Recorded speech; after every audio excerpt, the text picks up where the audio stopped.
أعوذ بالله من الشيطان الرجيم بسم الله الرحمن الرحيم وبه نستعين وهو خير ناصر ومعين والصلاة والسلام على أشرف الأنبياء والمرسلين حبيب إله العالمين العبد المرتضى والنبي المجتبى والرسول المصطفى سيدنا ونبينا ومولانا بالقاسم محمد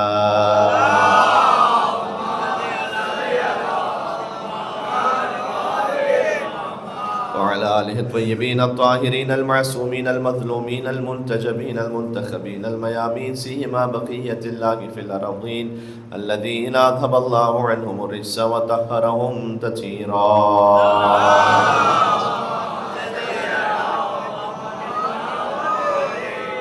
رحمة الله على محبيهم واللعنة الدائمة على أعدائهم أجمعين. دعاء امام زمانہ علیہ السلام. بسم اللہ الرحمن الرحیم. اللهم كن لوليك حجة ابن الحسن صلواتك عليه وعلى آبائه في هذه الساعة وفي كل ساعة وليا وحافظا وقائدا وناصرا ودليلا وعينا حتى تسكنه أرضك طوعا وتمتعه فيها طويلا. صلوات محمد وعلى محمد.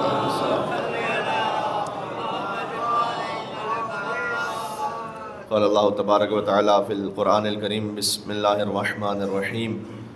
ضرب الله مثلا للذين كفروا امرأة نوح وامرأة لوط كانتا تحت عبدين من عبادنا صالحين فخانتاهما فلم يغنيا عنهما من الله شيئا وقيل ادخلا النار مع الداخلين. نعرہ الصلوات.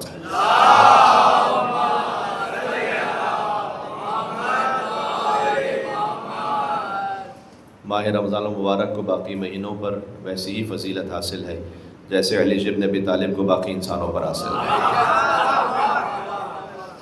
جیسے قرآن کو باقی کتابوں پر حاصل ہے، جیسے شبہ قدر کو باقی راتوں پر حاصل ہے. مجلس کی خاص مناسبت ہے، لیکن ایک بات آج کی مجلس میں اس زاویے سے چاہتا ہوں کہ دعوت فکر رہے کہ کسی معظمہ کا، کسی مستور کا فقط زوجہ رسول ہو جانا ہی فضیلت کے لیے کافی ہے. یعنی قرآن میں کچھ ایسی مثالیں ہیں کہ کچھ نبیوں کی بیویاں تھیں لیکن کافروں کے لیے مثال تھی. تو سورہ تحریم دیکھیں، نماز، اور اگر آپ خود اس کیفیت کو محسوس کر سکیں کہ رمضان المبارک ہے، قرآن کا مہینہ، بہار قرآن کا مہینہ.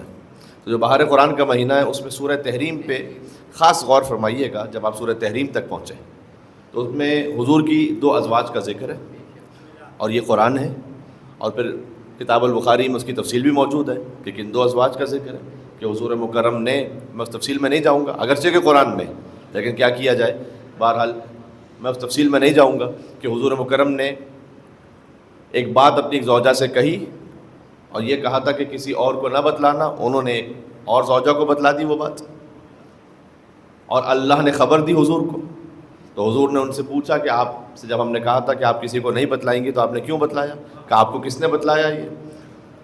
اب ظاہر ہے کہ وہ اللہ کے جو حضور کو عرش اور فرش کی خبر دے رہا ہو، جو حضور کو آدم علیہ السلام کے بارے میں بتلا رہا ہو، نوح علیہ السلام کے بارے میں بتلا رہا ہو، ابراہیم اور موسیٰ اور عیسیٰ علیہ السلام کے بارے میں بتلا رہا ہو، کیا وہ اللہ یہ نہیں بتلائے گا کہ آپ کی زوجہ نے دوسری زوجہ سے کیا کہا؟ تو پھر اللہ تعالیٰ نے کہا کہ اگر آپ دونوں نے توبہ نہیں کی تو اللہ آپ سے بہتر بیوی اپنے حبیب کو عطا کرے گا، جو کہ باقرہ ہوں گی یا اپنے شوہروں سے جدا ہوئی ہوں گی. اور جس میں روایت میں ہے کہ باقرہ سے مراد یہاں پر حضرت مریم سلام اللہ علیہا ہے کہ جو جنت میں حضور کی زوجہ بنیں گے. حضرت مریم کو اللہ سبحانہ وتعالیٰ نے بغیر شوہر کے بیٹا عطا کیا. تو حضور کی جو جنت میں ازواج ہیں نا، وہ کون سی ہیں؟ حضور کی جو جنت میں ازواج ہیں ان میں 3 مستورات کے نام ہیں. ایک بی بی خدیجہ الکبریٰ، ایک حضرت مریم، اور ایک حضرت آسیہ زوجہ فرعون. ان کو دنیا میں صبر کرنے کا انعام یہ عطا ہوگا کہ جنت میں محمد مصطفیٰ کی زوجہ ہوں گی. ایک مل کے صلوات بھیجیں محمد و آل محمد علیہ السلام پر. تھوڑی سی تمیز ایسے سن لیجیے گا، پھر میں آیت پر آ رہا ہوں جیسے سلام کلام میں نے پڑھا. اچھا، یہاں پر روایت یہ بھی ہے کہ جو ہم تصور بھی نہیں کر سکتے رسول اللہ کے لیے، لیکن بہرحال ان سے کہا گیا، کیونکہ حضور حضرت ماریہ قبطیہ کے تشریف لے جاتے تھے تو حضرت ماریہ قبطیہ سے باقی ازواج کو تھوڑا سا ایک حسد بھی ہوتا تھا. اس لیے حضرت ماریہ قبطیہ کا جو گھر تھا وہ حضور مکرم نے جنت البقیع کی طرف الگ سے رکھا تھا. وہ جو ازواج کے حجرات ہیں نا جو مسجد نبوی کے اندر ہے، ان میں ماریہ قبطیہ کا حجرہ نہیں ہے، وہ دور کی طرف تھا. تو حضور مکرم وہاں تشریف لے جاتے تھے تو وہاں خاص ایک شہد تھا جو حضور نے شہد کھایا، اور جب وہ واپس تشریف لائے تو آپس میں ایک منصوبہ بندی یہ کی گئی تھی. میں لفظ کہہ رہا ہوں ممبر سے، جو کہ روایت میں کہ ہم یہ کہیں گے نعوذ باللہ من ذالک کہ حضور کے دہن مطہر سے بو آ رہی. تو جب ایک زوجہ نے یہ کہا، اس کا دوسری زوجہ نے یہ کہا، تو حضور نے یہ کہا کہ میں اپنے اوپر ہی لازم کرتا ہوں کہ آئندہ سے میں شہد نہیں کھاؤں گا. تو اللہ سبحانہ و تعالیٰ نے اسی سورہ تحریم میں آیت کو نازل کیا کہ آپ اپنے اوپر کیوں وہ حرام کرتے ہیں کہ جو اللہ نے آپ کے لیے حلال کیا. بات سمجھ میں آ رہی ہے؟ میں کچھ کہنے لگا. آپ وہ اپنے آپ پر کیوں حرام کرتے ہیں کہ جو اللہ نے آپ دیکھیں. میں آپ سے جو کر رہا ہوں سورہ تحریم کی بات کر رہا ہوں. اگر کوئی سورہ تحریم کو پڑھنے کے بعد بھی محسوس کرے کہ فرقہ واریت ہو رہی ہے تو قرآن کو نہیں بدلا جا سکتا، اس کو اپنے فرقے کو بدلنا چاہیے. مل کے سلوات بھیجیں محمد و آل محمد علیہ السلام.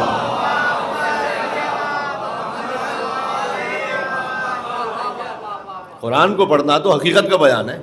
اچھا، جو قرآن کی آیتیں میں پڑھ رہا ہوں یہ نہ کتاب الکافی نہ کتاب البخاری، میں تو قرآن سے پڑھ رہا ہوں. سورہ تحریم کو آپ دیکھیے گا، ایک ہے شہد والا واقعہ، ایک ہے وہ واقعہ کہ حضور نے اپنی زوجہ سے ایک بات کہی اور انہوں نے اپنی ایک اور زوجہ سے بتلا دی جبکہ حضور نے منع فرمایا تھا. تو اللہ سبحانہ و تعالیٰ نے تنبیہ کی اور یہ کہا کہ اللہ اپنے رسول کا مددگار ہے اور جبرائیل مددگار ہے اور صالح المومنین، مومنین میں سے کچھ خاص ایسے ہیں کہ جو اپنے رسول کے مددگار ہیں. اچھا، رسول کے مددگار تو جانتے ہو نا، رب ادخلنی مدخل صدق واخرجنی مخرج صدق واجعل لی من لدنک سلطانا نصیرا. پروردگار تو مجھے سچائی سے داخل فرما دے، سچائی کے ساتھ خارج فرما دے اور اپنی جانب سے ایک مددگار عطا فرما دے. واجعل لی من لدنک، اپنی جانب سے مددگار عطا فرما. اب سمجھ میں آیا اللہ نے علی کو کعبے میں کیوں اتارا تھا. اللہ اکبر. مل کے صلوات بھیجیں نام حیدر کرار علی شیر نبی طالب علیہ السلام.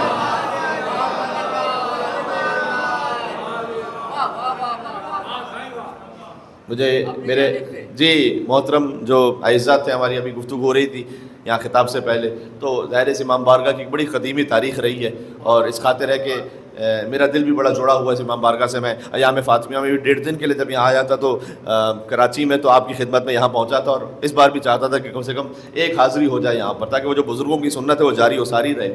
تو اس میں ان احباب نے فرمایا کہ حضرت علامہ طالب جوہری صاحب علی اللہ مقامہ، وہ بھی جب یہاں آئے تھے تو ان کی پہلی مجلس یہاں پر تھی اور وہ یہاں پر خطاب کرتے تھے. تو مجھے ایک بات کرتے کرتے ایک فقرہ یاد آیا. تو میں حضرت علامہ کی روح کو اصال ثواب کرتے ہوئے یہ جملہ اور یہاں جتنے مومنین نے اپنی شہادتوں کا نذرانہ پیش کیا ہے دام درہم قدم سخن سے امام بارگاہ کی جس نے خدمت کی ہے سب کو عطیہ کرتے ہوئے میں جملہ عرض کر رہا ہوں. پہلے مل کے یہاں سے وہاں تک صلوات بھیجے گا محمد مصطفیٰ صلی اللہ علیہ وسلم.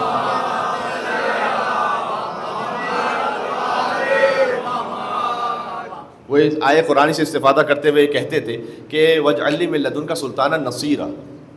حضور نے نصیر مانگا، ناصر نہیں مانگا.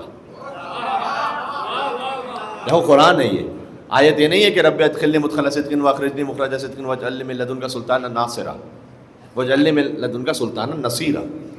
اچھا، دونوں لفظوں میں فرق کیا ہے؟ اب اردو زبان کی محدودیت یہ ہے کہ ناصر کا ترجمہ بھی ہے مددگار اور نصیر کا ترجمہ بھی ہے مددگار، لیکن ایک فرق ہے. تو دو لفظ الگ الگ ہیں تو کہیں نہ کہیں تو گہرائی میں فرق ہوگا. فرق یہ ہے کہ ناصر ہے اسم فاعل اور نصیر ہے صفت مشبہہ. عربی زبان میں ناصر وہ کہ کبھی مدد کرے اور کبھی نہ کرے. آج میری بات پہنچ سکے. ناصر وہ کہ جب نصرت کرے تب تک ناصر ہے، نصرت نہ کرے تو وہ ناصر نہیں ہے. لیکن نصیر وہ کہ جس کی زندگی کا کوئی ایک لمحہ بھی ایسا نہیں. جو نصرت رسول سے خالی ہو. سبحان اللہ. اب دیکھنا ہو تو شب ہجرت کو دیکھو, پھر بدر کو دیکھو, پھر احد کو دیکھو, خیبر کو دیکھو, خندق کو دیکھو, بت شکنی کو دیکھو. سبحان اللہ. ہر ایک کی بس کی بات نہیں تھی. یہ تو بدر و خیبر اور خندق تو بیان ہو جاتی ہے, لیکن بت شکنی میں ہم مولا علیہ السلام کی فضیلت میں سے بیان کرتے ہیں, لیکن بتوں کو توڑنا, یہ بتوں کو توڑنا اس بات کا رسک تھا کہ اب قیامت تک دشمنی رہے گی ان بت پرستوں کی اولادوں سے. اوہ بات پہنچ رہی ہے بھائی. مل کے صلوات پہ دے نام حیدر کرار علی شیخ ابی طالب علیہ السلام کا.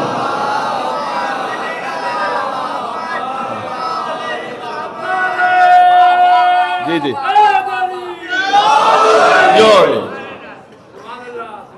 جو بتوں کو توڑے گا قیامت تک دشمنی رہے گی اس کے. مولا علیہ السلام نے نہج البلاغہ میں اس کی جانب اشارہ بھی کیا, تو کوئی یہ رسک لینے کو تیار نہیں تھا کہ بھائی ہم کیوں توڑیں بتوں کو. اب ٹھیک ہے رکھے ہوئے تو رکھے ہوئے. ہاں اچھا, یہ جو بت پرستوں نے دشمنی کی ہے, ان کی اولادوں نے دشمنی کی ہے علی کی اولادوں سے, یہ آپ کو سلسلہ بڑھتے بڑھتے نہ جائے گا کربلا تک. اس خاطر یاد رکھنا, میں ایک جملہ کہنے لگا ہوں. ابراہیم علیہ السلام بھی بت شکن ہے یا نہیں؟ اور علی ابن ابی طالب بھی بت شکن ہے. ابراہیم علیہ السلام کا واقعہ بھی قرآن میں ہے کہ وہ بتوں کو توڑ دیا تھا انہوں نے. تو ابراہیم بھی بت شکن ہے, مولا علی بھی بت شکن ہے. ایک کیفیت کا فرق ہے. ابراہیم علیہ السلام نے بت توڑے, لیکن وہ بت دوبارہ کعبے میں آ گئے. میں کچھ کہنے لگا ہوں, بات سمجھ میں آ رہی ہے؟ ابراہیم علیہ السلام نے بت توڑے, لیکن وہ بت دوبارہ سے آ گئے. اس لیے کہ ابراہیم بت شکن ہے اپنے زمانے کے, علی بت شکن ہے قیامت تک کے لیے. علی نے جو بت توڑے واپس نہیں آ سکے کعبے میں. یہ فرق ہے حیدر کرار علی بن ابی طالب علیہ السلام. اور اسی خاطر ہے دیکھو اس وقت جو غزہ میں ظلم ہو رہا ہے, اور اللہ سبحانہ و تعالیٰ اور مظلومین کی مدد فرمائے اور ظالمین کو نیست و نابود فرمائے. لیکن جملہ میں کہنے لگا ہوں کہ آپ تاریخ میں اس بات کو دیکھیے گا کہ وہ علاقہ فتح ہوا تھا ایک خاص خلافت میں, یاد ہے؟ اچھا وہ علاقہ فتح ہوا, اس کے بعد یہودی دوبارہ پہنچ گئے وہاں پر. خیبر علی نے فتح کیا تھا. کچھ میں کہنے لگا ہوں, جو علی نے فتح کیا تھا یہودی واپس نہیں آ سکے. اس لیے جب علی کا بیٹا فلسطین کو فتح کرے گا تو وہ یہودی واپس نہیں آ سکے گا.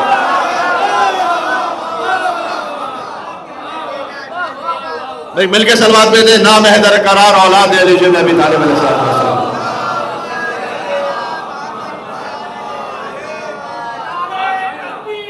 اللہ اکبر.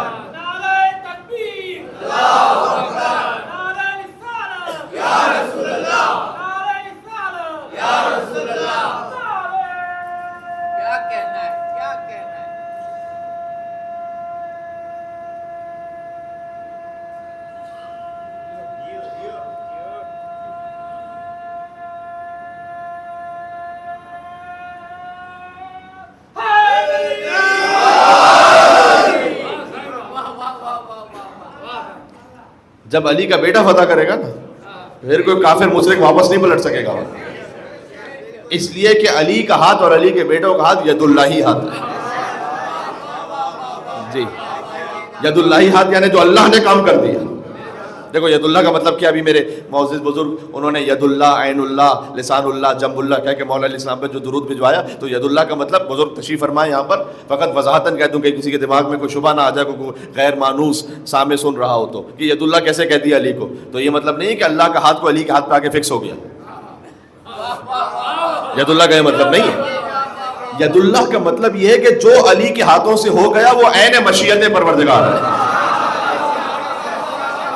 سبحان اللہ. مل کے اور صلوات دے دو نام حیدر کرار مولا کائنات علی بن ابی طالب علیہ السلام. لسان اللہ کا یہ مطلب نہیں ہے کہ کوئی اللہ کی زبان ہے کوئی مولا علی پہ آ کے فکس ہو گئی. جو علی نے کہہ دیا وہ عین مشیت پروردگار ہے. وہاں پر وہی اللہ کی رضا تھی کہ یہ کہا جائے. یہ ہے لسان اللہ کا مطلب. یہ تو بڑے بڑے بزرگوں نے مانا ہے. جب مولا کائنات نے دوران طواف کسی کو تھپڑ مار دیا تھا,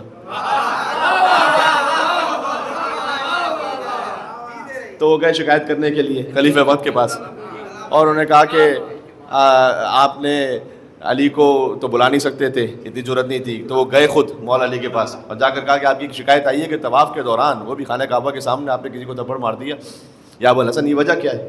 تو کہا یہ مسلمانوں کی ناموس پر غلط نگاہ رکھ رہا تھا طواف کے دوران، اس کی تنبیہ کے لیے میں نے کام کیا۔ دیکھو اب یہ دل کا حال ہے نا، یہ اللہ جانتا ہے یا 14 جانتے ہیں؟ بھائی کون کس طرف دیکھ رہا ہے، کس نیت سے دیکھ رہا ہے، یہ ہم تو جج نہیں کر سکتے، ہمیں تو یہ حق بھی نہیں دیا گیا۔ ہاں مولا جانتے ہیں کہ اس کی نیت کیا تھی۔ تو چونکہ علی بن ابی طالب جانتے تھے کہ اتنے مقدس مقام پر دوران طواف یہ کام یہ کر رہا ہے، تو اس کی تنبیہ کے لیے مولا نے کام کیا، تو اس نے جا کے شکایت کی۔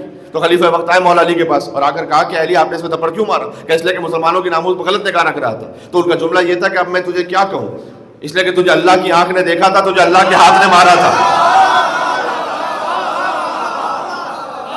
اوہ بات سمجھ میں آ رہی ہے؟ تو یہ تو عین اللہ اور ید اللہ تو بزرگ کہہ کے چلے گئے۔ مطلب یہ ہے کہ جو امیر المومنین کے دست مبارک سے صادر ہو گیا وہ عین اللہ سبحانہ و تعالیٰ ہی کی حکمت ہے، قدرت ہے، مشیت ہے، یہ ہے ید اللہ کا مطلب۔ بات واضح ہو گئی؟ تو اب جب ید اللہ ہاتھوں سے کوئی کام ہو نا، علی نے بتوں کو توڑا، اب وہ بت واپس نہیں آئیں گے کعبے میں۔ اس طرح حسین بھی بت شکن ہے۔ حسین کے بابا نے توڑا تھا ان ظاہری بتوں کو، کچھ میں کہنے لگا ہوں۔ علی کے بیٹے نے توڑا ان باطنی بتوں کو، وہ بنی امیہ کے جو اسلام میں گھس آئے تھے بت بن کر۔ اگر حسین ابن علی نہ ہو، اور مناسبت سے جملہ کہوں اگر ختیجہ کا نواسہ نہ ہو،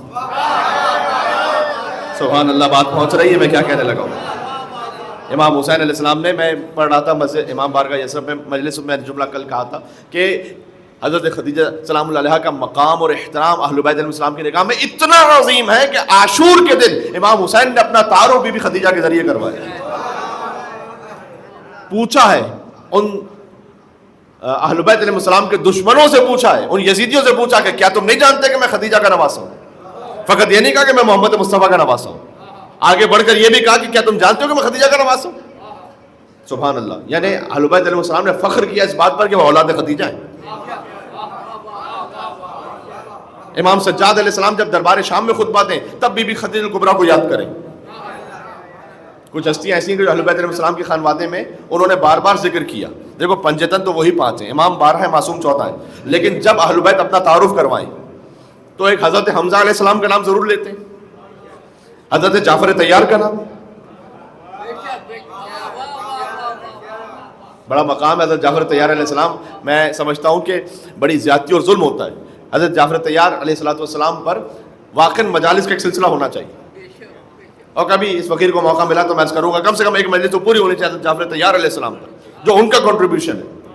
میں آپ کو بتاؤں امام باقر علیہ السلام نے فرمایا ہے کہ اگر وقت وفات رسول حضرت حمزہ اور حضرت جعفر طیار زندہ ہوتے تو کسی کی جرت نہ ہوتی کہ علی بن ابی طالب کا حق غصب کر سکتا ہو۔ ایک حضرت حمزہ کی ہیبت، جلالت، اور ایک حضرت جعفر طیار کی۔ ابو الفضل عباس علیہ السلام کو تشبیہ دی گئی جعفر طیار سے، معمولی بات نہیں ہے یہ معمولی بات نہیں ہے۔ تو ایک حضرت حمزہ علیہ السلام، جعفر طیار علیہ السلام اور بی بی خدیجہ سلام اللہ علیہا۔ اہل بیت علیہ السلام نے جب اپنا تعارف کروایا ان 3 ہستیوں کا نام ضرور لیا، چاہے وہ عاشور کے دن مولا حسین کا خطبہ دیکھیں یا دربار شام میں امام سجاد علیہ السلام کا خطبہ دیکھیں۔ اوتینا ستا وفضلنا بسبع، اللہ نے ہمیں 6 فضائل عطا کی، 7 ہستیوں کے ساتھ ہمیں وہ فضیلت عطا کی۔ ہمارے خاندان میں 7 وہ ہستیاں رکھی کہ ان جیسی ایک بھی تم میں سے کسی کے خاندان میں نہیں۔ 7 ہستیاں اللہ نے ہمارے خاندان میں رکھی۔ اوتینا العلم والحلم والسماحة والفصاحة والشجاعة والمحبة في قلوب المؤمنين، اللہ نے ہمیں علم دیا، ہمیں حلم دیا، ہمیں سماحت دی، ہمیں شجاعت دی، ہمیں فصاحت دی۔ یعنی امام کہنا چاہتے ہیں کہ تو ہمیں زندان میں ڈال سکتا ہے لیکن ہمارا علم ہم سے نہیں لے سکتا ہے۔ ہمیں اللہ نے حلم دیا، سماحت یعنی سخاوت دی، شجاعت دی ہے، فصاحت دی ہے، اور ایک ایسی فضیلت امام نے ذکر کی جس کا تعلق آپ سے۔ دیکھیں علم امام کے پاس ہے، حلم امام کے پاس، سخاوت، شجاعت اور فصاحت سب امام کے پاس، لیکن کب المحبہ فی قلوب المؤمنین۔ اللہ اکبر، اللہ اکبر، اگر اس بات کو محسوس کریں آپ، اور اللہ نے ہمیں عطا کیا کہ مومنوں کے دلوں میں ہماری محبت رکھی ہے۔ وہ آپ کے پاس ہے. آج 1400 برس بعد آپ کے دل میں امام زین العابدین علیہ السلام کی محبت ہے. امام نے دربار شام میں یہ کہا تھا کہ اللہ نے ہمیں یہ فضیلت عطا کی کہ ہر مومن کے دل میں ہماری محبت ہوگی.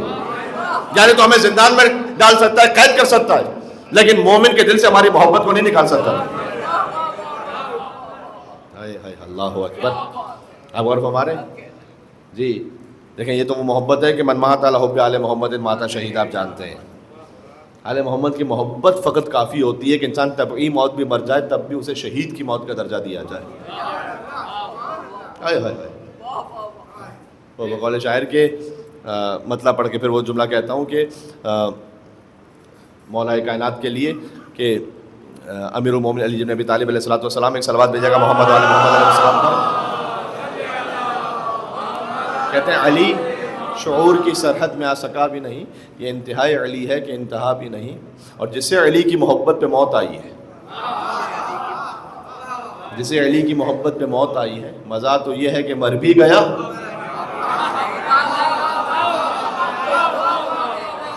یہ ہے من مات علی حب آل محمد مات شہید.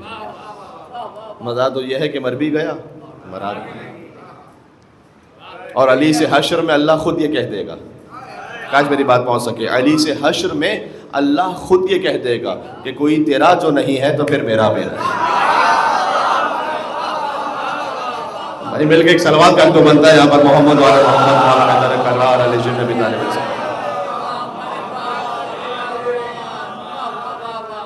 بات سے بات نکلتی گئی. میں نے کیا عرض کیا, علی بت شکن ہے اور علی کے بیٹے بت شکن ہے. علی کے بیٹوں نے وہ بت توڑ دیے کہ اگر علی کے بیٹے نہ ہوتے تو اسلام میں اسلام نام رہ جاتا بنی امیہ کے مظالم کا اور بنی عباس کے کرتوتوں کا. خطیب اکبر مولانا مرزا اطہر صاحب رحمۃ اللہ علیہ وہ یہ فرماتے تھے کہ اگر آل محمد کا کردار آپ اسلام سے نکال دیجئے تو اسلام ڈاکوؤں کا اور بدماشوں کا مذہب بن کے رہے گا. اگر آپ آل محمد کا کردار اسلام سے اس میں نکال دیں تو اسلام میں بچتا کیا ہے, سوائے ڈاکوؤں کے, بدماشوں کے, سوائے لٹیروں کے, بچتا کیا اسلام میں؟ پھر اسلام کے نام پر تو یہی ہے پھر. جی جی جی جی یہ تو آل محمد ہے جنہوں نے اسلام کی وقت اور عزت کو بچایا ہے. بات سمجھ میں آ رہی ہے؟ سبحان اللہ. تو اب اگر جیسے علی بن ابی طالب کی ید اللہ ہاتھوں سے جو کام ہوا وہ پرماننٹ ہے. دیکھو میر انیس رحمۃ اللہ علیہ مجھے یاد آئے, ان کے دو مصرے کہتے ہیں خورشید فلک عکس دور تاج علی ہے. اور کیجیے گا, کہتے ہیں علی کے سر پہ جو ولایت کا تاج ہے نا, اس ولایت کے تاج میں بہت سارے دور ہیں, ان میں سے ایک آسمان کا سورج ہے. میں کچھ کہنا چاہ رہا ہوں اگر آپ میرے ساتھ ہیں. کہتے ہیں خورشید فلک, اگر پہلا مصرع پہنچا تو پھر دوسرا مصرع پہنچے گا تو مزہ آئے گا. اس کے بعد پھر میں آہستہ آہستہ جاؤں گا اختتام کی طرف بھی, ان دو آیتوں کو پڑھ کے کہ جو سرنامہ کلام میں پڑھی تھی رسول کے ازواج کے لیے, موضوع کو ریلیٹ کر کے. خورشید فلک آسمان کا سورج, عکس دور تاج علی ہے. مصرع سمجھ میں آیا؟ مولا علیہ السلام کو اللہ سبحانہ وتعالیٰ نے ولایت کا تاج عطا فرمایا ہے نا. ولایت کا مطلب ہے کہ اللہ سبحانہ وتعالیٰ نے علی کو ہر شے پر اختیار عطا فرمایا. تو علی کے جو تاج ولایت علی کے سر پر, اس میں سے ایک در یہ آسمان کا سورج ہے. بھائی جس کی خاطر سورج پلٹا ہو اس میں کیا شک ہو سکتا ہے کہ.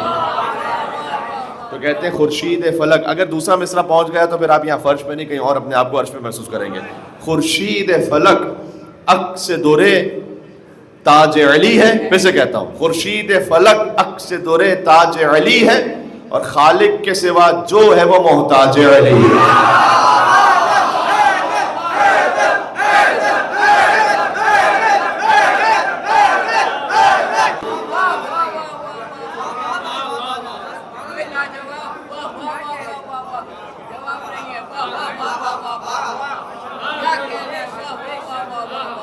خورشید فلک عکس دور تاج علی, خالق کے سوا جو ہے.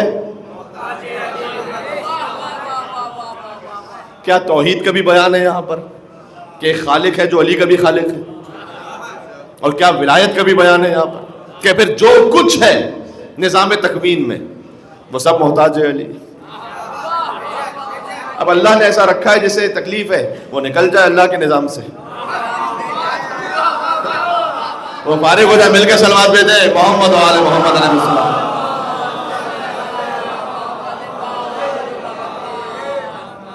اچھا تاریخوں میں لکھا ہوا ہے کہ حضرت خدیجہ سلام اللہ علیہا انہیں خاص عقیدت تھی علی بن ابی طالب علیہ السلام سے بھی. جب پتہ کس طرح میں بات میں کیوں عرض کر رہا ہوں، ابھی تو ازدواج نہیں ہوا، ابھی تو بی بی فاطمہ کا ازدواج نہیں ہوا مولا علی سے، وہ ازدواج ہے ہجرت کے بعد. بی بی خدیجہ کی وفات یا یوں کہوں شہادت وہ ہے ہجرت سے پہلے 3 سال پہلے. تو ابھی ازدواج سے پہلے بھی بیٹی کا ازدواج نہیں ہوا مولا علی سے، داماد نہیں بنے ابھی علی، لیکن چونکہ علی کی حمایت تھی رسول اللہ صلی اللہ علیہ وآلہ وسلم کو، اس حمایت کی خاطر بی بی خدیجۃ الکبریٰ خاص عقیدت رکھتی تھی مولا کائنات علی بن ابی طالب سے. اچھا بی بی فاطمہ بنت اسد سلام اللہ علیہ کی بھی مناسبت ہے، ایک مجلس میں پوری بی بی کے حوالے سے ایک مقام پر کراچی میں پڑھ چکا ہوں، لہٰذا میں اس کو تو نہیں دہراؤں گا یہاں پر، لیکن میں ایک بات عرض کر دوں، یہ بات وہاں نہیں کہتی یہاں کہہ دوں، لیکن امپورٹنٹ بات ہے. بی بی فاطمہ بنت اسد بھی مولا علی کی والدہ، بی بی خدیجہ ہیں بی بی فاطمہ کی والدہ، فاطمہ بنت اسد مولا علی کی والدہ. بی بی فاطمہ بنت اسد کا بھی جب آخری وقت قریب تھا تو حضور مکرم نے دہرایا ان عقائد کو ان کے سامنے، جیسے ہم تلقین پڑھتے ہیں مرنے کے بعد ہوتی، تو حضور نے زندگی میں جسے مصطفیٰ عقائد دہرا رہے ہوں تو فرمایا حضور نے کہ آپ میرے ساتھ دہرائیے اشہد ان لا الہ الا اللہ واشہد ان محمد رسول اللہ، اور اس کے بعد فرمایا کہ یہ بھی گواہی دیجئے کہ آپ کے بیٹے علی بن ابی طالب وہ میرے وصی اور اللہ کے ولی. اور بی بی فاطمہ بنت اسد نے گواہی دی علی بن ابی طالب کی ولایت کی. میں مسلمانوں سے کہنا چاہتا ہوں علی کی ولایت کے بغیر علی کی ماں ان کا کلمہ پورا نہیں ہوتا. تم کہاں سے پہنچ گئے یہاں پر اسلام میں کہ علی کی ولایت کے بغیر کلمہ پورا کرو گے؟ تو بی بی خدیجہ الکبریٰ سلام اللہ علیہ کو خاص الخاص ایک عقیدت ہے مولا علی علیہ السلام سے. اور دیکھیں پھر جب ازدواج ہوا بھی اور بی بی فاطمہ سلام اللہ علیہ نے اپنی والدہ کو خاص یاد کیا اس ازدواج کے موقع پر، حضرت خدیجہ کو یاد کیا، ایک طبیعی فطری بات بھی تھی کہ بیٹی اپنی ماں کو یاد کریں گی. تو اسلام پورا ہے بی بی خدیجہ کے گھر میں. اسلام نام ہے خدیجہ کے شوہر کا، خدیجہ کی بیٹی کا، خدیجہ کے داماد کا، خدیجہ کے نواسوں کا.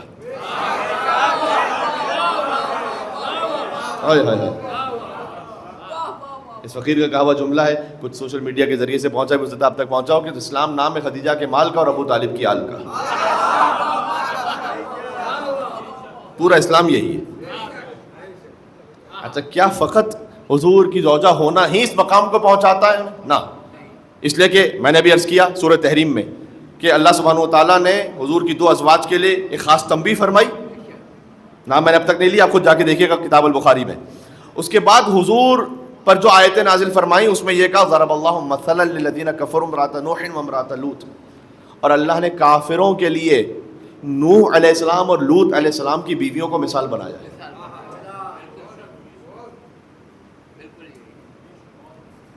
چکانتا تحت عبدین من عبادنا صالحین، تو اب کسی کے دماغ میں خیال ہے کہ نبی کی بیوی ہیں تو کافروں کے لیے کیسے مثال ہے؟ تو اللہ نے خود کہا کہ اگرچہ کہ یہ ہمارے صالح بندوں کی بیویاں ہیں لیکن فخانتاہما، انہوں نے بھی نوح اور لوط کی بیویوں نے بھی خیانت کی ہے. دیکھیں نعوذ باللہ من ذالک، یہ رشتے کی خیانت نہیں ہے. ہمارے یہاں پہ عقیدہ یہ ہے کہ نبی کی زوجہ چاہے کوئی بھی ہو، اللہ سبحانہ و تعالیٰ خود بخود انہیں اس معاملے سے پاک رکھتا ہے نبی کی عزت اور آبرو کی وجہ سے. یہ بات ہے دین کے معاملے میں خیانت کی. نوح علیہ السلام اور لوط علیہ السلام کا جو عقیدہ تھا اس عقیدہ توحید اور رسالت اور ولایت کو نہیں مانا انہوں نے، تو خیانت کی دین میں. فخانت فلم یغنی عنہما من اللہ شیئا، اب اس سے زیادہ کھلی بات اللہ کیا کہے گا کہ ان دونوں کا نیک بندوں کی بیویاں ہونا انہیں اللہ کے پاس بچانے والا نہیں ہے. وقیلت ادخلوا النار مع الداخلین، کہا جائے گا جاؤ جہنم میں داخل ہو جاؤ. اچھا کیا حسین بات ہے کہ کافروں کے لیے مثال ہے نوح اور لوط کی بیوی، اور مومنوں کے لیے مثال ہے فرعون کی بیوی. قرآن ہے وضرب اللہ مثلا الذین آمنوا امرأۃ فرعون، فوراً اگلی آیت، اور اللہ نے مومنوں کے لیے فرعون کی بیوی کو مثال بنایا. یہاں سے چند سالوں قبل کی بات ہے. اس بندے فقیر کو آپ نے کہیں کچھ میڈیا پر دیکھا ہو تو یہاں سے چند سالوں پہلے کی بات ہے کہ جب میں اس وقت ایک پروگرام کر رہا تھا خدیجہ سلام اللہ علیہ کے لیے پاکستان کے ایک بہت مشہور ٹیلی ویژن چینل سے، تو اس وقت ہم نے اس بات کو اسی انداز میں کہا تھا کہ رسول کی فقط زوجہ ہو جانا انہیں وہ مقام عطا نہیں کرتا حضرت خدیجہ کو یا کسی بھی زوجہ کو، جب تک کہ یہ سند نہ ہو کہ رسول کے دین کے ساتھ خیانت نہیں کی، جو قرآن میں ہے۔ تو ایک مولوی صاحب تھے، انہوں نے کہا کہ نہیں، یہ اصول کی تو بات تو صحیح ہے، اصول میں تو ٹھیک ہے، لیکن پریکٹیکلی دیکھیں تو آپ کیسی بات کر رہے ہیں کہ رسول کے ساتھ جس کی بھی نسبت جڑ گئی، سب کو اللہ نے نسبت بھی عطا کی اور سب کو اللہ نے مقام و کردار بھی وہ عطا کیا، اس لیے رسول کے ساتھ جس کی بھی نسبت ہے اس کے مقام پر اور اس کے کردار پر کوئی شک نہیں ہو سکتا۔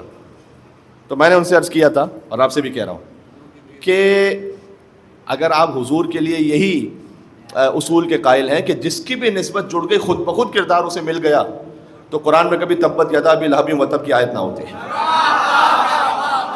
میں کچھ کہنے لگا ہوں، لیکن بالکل خالص قرآنی گفتگو ہو رہی ہے۔ تبت یدا ابی لہب وتب کی آیت ہونا اس بات کی دلیل ہے کہ ہو سکتا ہے کہ حضور کا سگا رشتہ دار ہو، لیکن اللہ اس پر نفرین کر دے۔ سگا رشتہ دار ہو تب بھی اگر کردار میں ساتھ نہیں ہے، اور ہو سکتا ہے کوئی فارس کا رہنے والا ہو لیکن کردار اتنا بلند ہو کہ سلمان و منا اہل البیت، سبحان اللہ سبحان اللہ، بات سمجھ میں آ رہی ہے؟ سلمان ہم اہل بیت میں سے، تو یہاں پر اس کردار کی اہمیت ہے۔ تو اللہ نے کہا کہ مومنوں کے لیے ہم نے فرعون کی بیوی کو مثال بنایا، دیکھ لیں، نسبت تو کوئی خاص نہیں ہے، فرعون کی بیوی ہے، لیکن مثال ہے مومنوں کے لیے۔ ضرب اللہ مثل الذین آمنوا امرأۃ فرعون اذ قالت رب ابن لی عندک بیتا فی الجنہ، جبکہ انہوں نے یہ کہا کہ پروردگار میں فرعون کے گھر میں رہ رہی ہوں لیکن مجھے اس گھر سے رغبت نہیں، تم اپنے پاس جنت میں گھر بنا میرے لیے۔ ونجنی من فرعون وعملہ، اور میں برات کرتی ہوں فرعون اس کے کرتوتوں سے۔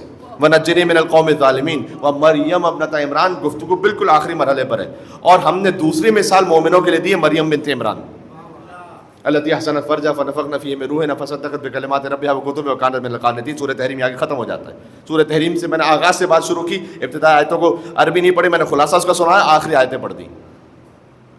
اللہ نے مومنوں کے لیے حضرت مریم بنت عمران کی مثال دی ہے، ہم نے ان کی عفت کی حفاظت کی جب ان پر الزام لگا، فنفخنا فیہ من روحنا، ہم نے اپنی روح کو پھونکا، فصدقت بکلمات ربها وکتبہ، تو مریم سلام اللہ علیہا نے ہمارے کلمات کی اور ہماری کتابوں کی تصدیق کی، وکانت من القانتین، مریم ہمارے نیک بندوں میں سے تھی، اللہ نے گواہی دی۔ اچھا، مریم سلام اللہ علیہا، دیکھو مریم بھی بتول ہیں اور خدیجہ کی بیٹی بھی بتول ہے، لیکن فرق پتہ ہے کیا ہے؟ مریم شادی نہ کر کے بتول ہے، فاطمہ صاحب اولاد ہونے کے بعد بھی بتول ہے۔ او ہو، صاحب اولاد ہونے کے بعد بھی جس کی طہارت کا معیار وہ ہو، یہ حضرت عائشہ کی گواہی ہے۔ مختلف کتابوں میں جا کر بزرگ علماء اہل سنت نے لکھا ہے کہ ابھی 15 رمضان امام حسن علیہ السلام کی ولادت ہے، وَلَقَدْ وَضَعَتِ الْحَسَنُ وَالْحُسَيْنُ بَعْدَ الْعَصْرِ، امام حسن کی ولادت عصر کے بعد ہوئی۔ وَصَلَّتِ الْمَغْرِبِ، بی بی فاطمہ نے مغرب کی نماز ادا کر دی۔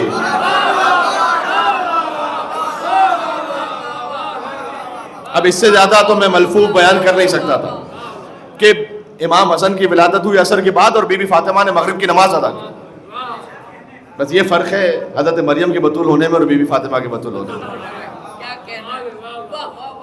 بس وہی فرق ہے جو حضرت حمزہ کے سید الشہداء میں اور امام حسین کے سید الشہداء ہونے میں۔ بات سمجھ میں آ رہی ہے؟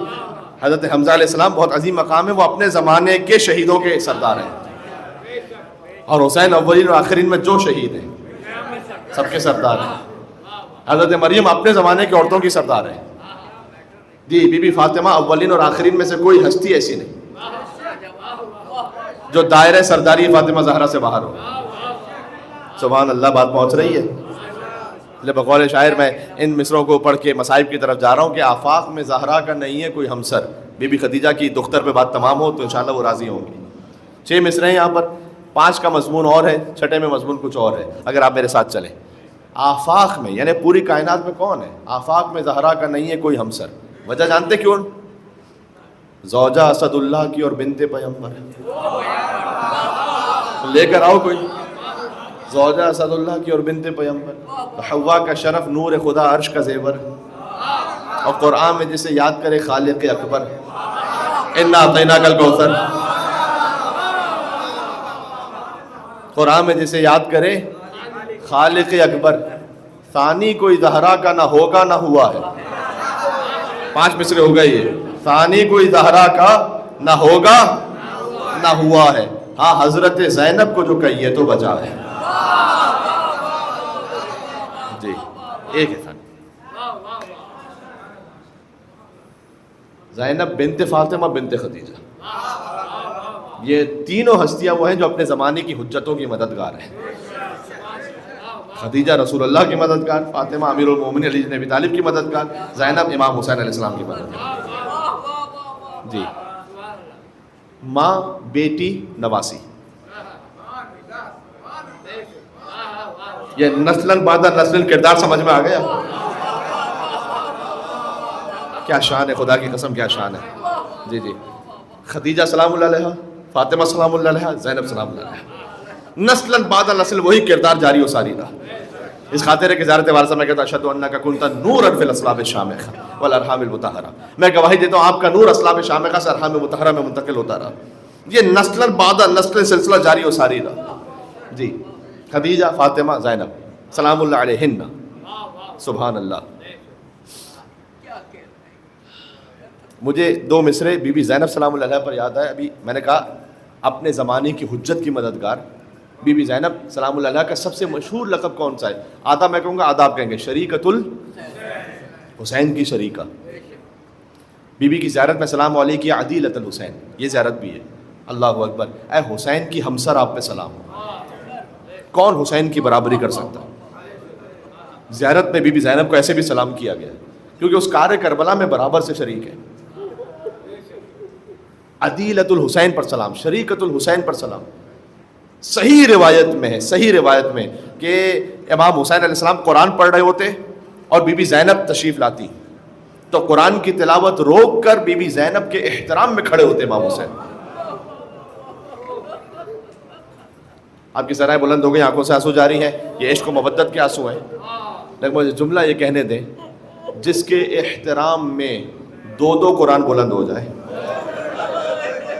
بات پہنچی، میں نے کیا عرض کیا. جس کے احترام میں 2 قرآن بلند ہو جائے وہ خدیجہ کی نواسی ہیں، زینب سلام اللہ علیہ. قرآن ناطق بھی بلند ہو جائے، قرآن صامت بھی بلند ہو جائے، حسین بھی بلند ہو جائے، حسین کے ہاتھ میں جو قرآن ہے اسے لے کے بلند ہو جائے حسین.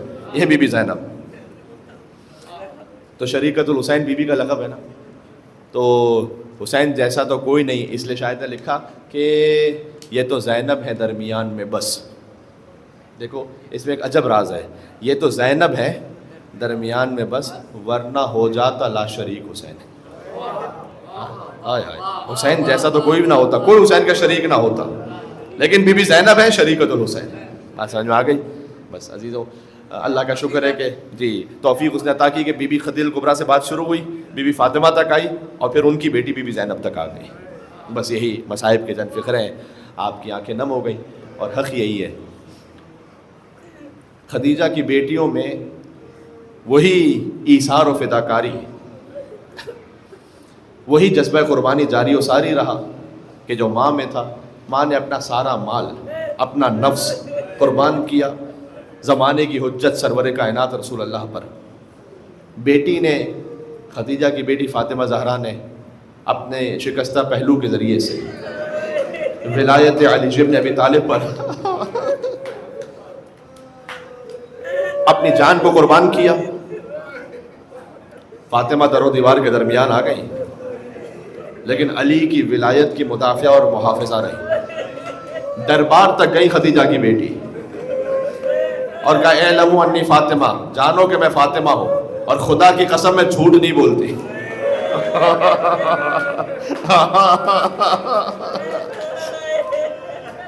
سلام اللہ علیہ، سلام اللہ علیہ. بی بی فاطمہ اپنے بابا کے وصال کے بعد جایا کرتی تھی حضرت حمزہ کی قبر پر. وہاں رسول اللہ کے چچا کے پاس اپنے دل کا حال سناتی تھی کہ اے چچا حمزہ، علی کا حق غصب کر لیا گیا. حضرت حمزہ کی قبر سے ایک تسبیح بنائی تھی، تسبیح کو پڑھا کرتی تھی اس وقت کی خاک شفا سے. اللہ اکبر. اب میں کیا عرض کروں، بس رسول اللہ نے دفن کیا تھا بی بی خدیجہ کو اور مولا علی نے دفن کیا بی بی فاطمہ کو. اور مولا علی نے فاطمہ کو ایسے دفن کیا کہ غسل و کفن کا جب اہتمام کر رہے تھے نا، ہائے ہائے ہائے. حضرت اسما بنت امیس وہ مولا علی کی مددگار تھی. جعفر طیار ہی کی بیوہ ہے. وہ مددگار تھی مولا علی کی غسل میت دینے میں. تو پردے کے پیچھے کھڑی ہوئی تھی حضرت اسما بنت امیس اور علی بن ابی طالب کی خدمت میں پانی فراہم کرتی تھی غسل میت کے لیے. اسما بنت امیس کا بیان ہے کہ وہ علی کے جو اپنے ہر بچے کو خاموش کرواتے تھے دفعتاً چیخ مار کر روئے علی بن ابی طالب. اور کیجئے دفعتاً چیخ مار کر مولا علی روئے سیدہ کو غسل میت دیتے ہوئے. تو جب علی بن ابی طالب باہر تشریف لائے تو 5 برس کی بی بی زینب تھی اس وقت. یہ ساری بیٹیاں کتنی مظلوم ہیں. بی بی خدیجہ کے بعد بی بی فاطمہ کے بعد بی بی زینب, پھر بی بی زینب کے بعد بی بی سکینہ حسین کی بیٹی. ایک جملہ کل کورنگی کی مجلس میں نے عرض کیا تھا 3 بیٹیاں تاریخ کی بڑی مظلوم بیٹیاں ہیں. ایک محمد کی بیٹی ہے, ایک علی کی بیٹی ہے, ایک حسین کی بیٹی. محمد کی بیٹی فاطمہ بھی بڑی مظلوم ہے, علی کی بیٹی زینب بھی بڑی مظلوم ہے, حسین کی بیٹی سکینہ بھی بڑی مظلوم ہے. اور آپ کو ان کے مسائل کی مثال کہیں اور نہیں ملے گی. ملے گی تو اسی خانوادے میں ملے گی. جیسے علی غسل میت دیتے ہوئے ضبط نہ کر سکے, فاطمہ سلام اللہ علیہ کو غسل میت دیتے ہوئے علی چیخ مار کر باہر آئے, ویسے جب سکینہ کو غسل دیا جا رہا تھا غسالہ ضبط نہ کر سکی, باہر آ کر فریاد کی کہ اس بچی کو کون سی بیماری تھی. اللہ اکبر. اس بچی کو کون سی ایسی بیماری تھی؟ بی بی زینب سلام اللہ علیہ نے کہا کہ اس بچی کو بیماری کوئی نہیں تھی, لیکن اتنے تماچے مارے گئے کہ اس کا خوب بڑا کرتا اس کے جسم سے لگے. بس جب علی مدینہ میں فاطمہ کو غسل دے رہے تھے 5 برس کی زینب نے پوچھا بابا آپ ماں کو غسل میت دیتے ہوئے رو کیوں رہے تھے؟ علی نے کہا بیٹی تیری ماں کے پہلو میں کوڑے کا نشان اب تک موجود. میرا دل کہتا ہے بی بی زینب نے گریہ کیا ہوگا. روایت یہاں پر تمام ہو گئی, لیکن تصور کرو علی نے کہا ہوگا بیٹی آپ کی ماں نے فقط ایک کوڑا کھایا تھا, تجھے کربلا سے کوفہ سے شام کوڑوں پر کوڑے کھانا پڑیں گے. آخری منزل پر آ گیا. بس یہی قبر فاطمہ ہے. جب حسین یہاں سے ودا ہونے لگے تھے نا اپنی ماں کی قبر سے, پتہ ہے کب 28 رجب کو, تو اپنی ماں کی قبر سے ودا ہو کر آپ جانتے ہیں کہ بار بار ایسے آتے تھے جیسے ایک چھوٹا بچہ ماں کی گود میں آئے. حسین چلے گئے, حسین تو واپس نہیں پلٹے لیکن زینب واپس پلٹی. یہ آخری جملہ سن لو.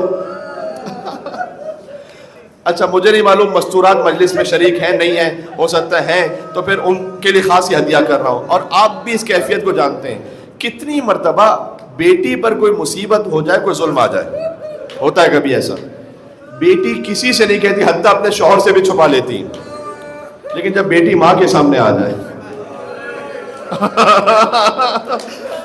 ہاں ان کو سلام ہے کہ جو اس کیفیت کو سمجھ رہے ہیں جو میں کہنا چاہتا ہوں. دیکھو بی بی زینب پتھروں کی بارشوں سے گزر گئی تھی, بی بی نے کبھی شکوہ نہیں کی. بی بی زینب دربار یزید میں 9 گھنٹے کھڑی ہو. بی بی شام کے باہر 3 دن تک رکوائی گئی. بی بی زندان شام میں گئی, سکینہ سامنے مر گئی, بی بی پر پتھر پھینکے گئے, بی بی پر مٹی پھینکی گئی. اللہ اکبر. میں کیسے کہوں ان جملوں کو. بعض جگہوں پر لکھا ہوا ہے کہ جہاں اہل بیت کا قافلہ گزرتا تھا تو مغنیہ عورتیں تالیاں بجاتی تھیں, سیٹیاں بجاتی تھی. اللہ اکبر. اہل بیت علیہ السلام کی مستورات جہاں سے گزر رہی ہوتی تھی. یہ سب کچھ ہو گیا, لیکن کہیں تاریخ میں نے لکھا ہوا کہ بی بی زینب کو غش آیا.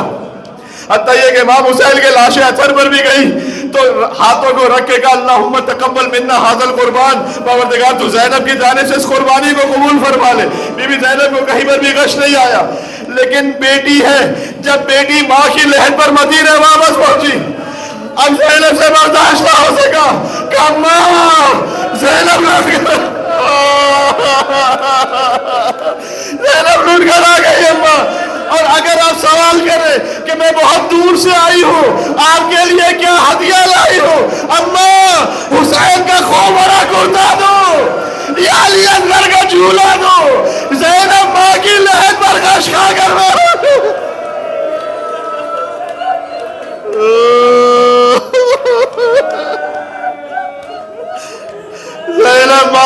بحث پر گر پڑی کہ اماں حسین کی لاش پر گھوڑے دوڑائے گئے، اماں حسین کا سر لا کے نیزہ پر بولے، اماں مجمع آپ نہ ہوتا تو شانوں سے ردا کو ہٹا کے بتا دی، اماں آپ کی بیٹی کو تعزیہ لے مارے گئے۔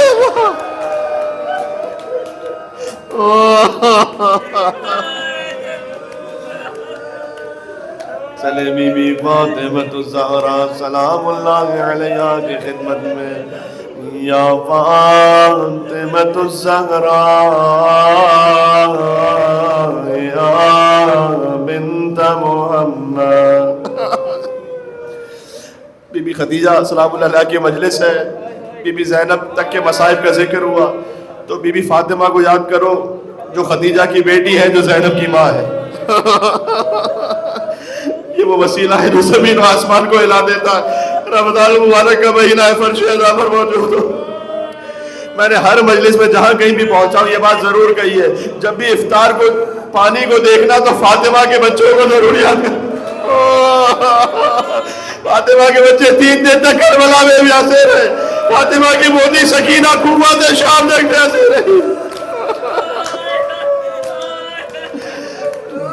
چلے بی بی کی خدمت میں، یا فاطمہ الزہرا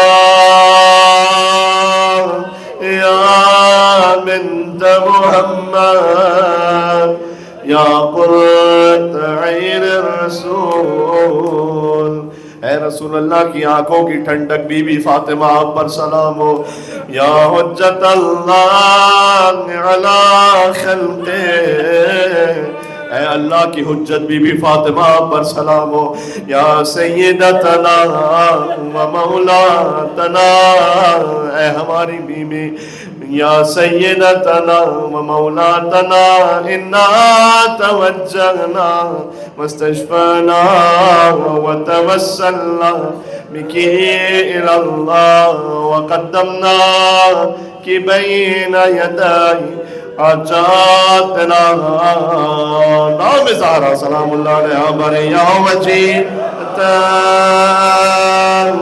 عند اللہ اشفعی لنا۔ ماشاءاللہ دعا کی قبولیت کا وقت ہے، عجب عالم ہے۔ یا وجیہتا عند اشفعی لنا، کیا روحانیت ہے، سبحان اللہ۔ ایک بار اور ہے، یا وجیہتا عند اللہ اشفعی لنا عند اللہ۔